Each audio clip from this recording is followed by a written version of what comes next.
άλλο άζωτο, περιμένω να δω πως με τη θερμοκρασία του σκεύους αρκεί. Αν δω ότι αρχίζει πέφτει η θερμοκρασία του σκεύους και δεν έχει πήξει ακόμη ικανοποιητικά, θα βάλω λίγο ακόμη.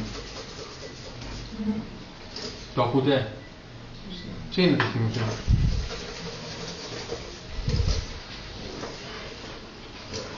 Υπήρχε μια πολύ γνωστή συνταγή με τα scrub legs με άζωτο, έτσι. Επένευλουμε τώρα.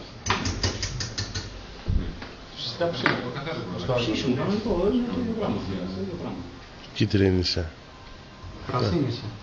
Βλέπετε. Λοιπόν, τώρα τι θα κάνουμε?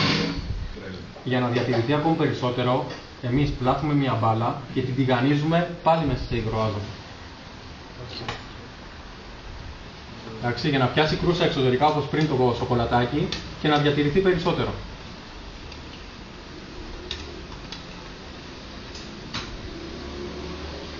Μόλις ροζίσει, πάρει λίγο χρώμα, βγάζει λίγο. Καψαλίδι. Κουταλάκια έχετε όλοι? Σαν χρωμαλιόν. Έχουμε τα πλαστικά. Βλέπετε, εξωτερικά είναι παγωμένο. Θα το σπάσουμε μέσα. Και από μέσα.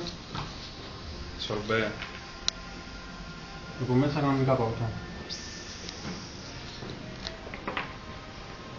Το χρώμα του είναι τρομερό, έτσι. Περάστε, το δοκιμάστε, προσέξτε μην πέσει και ζωροφείτε. Παγόμενο.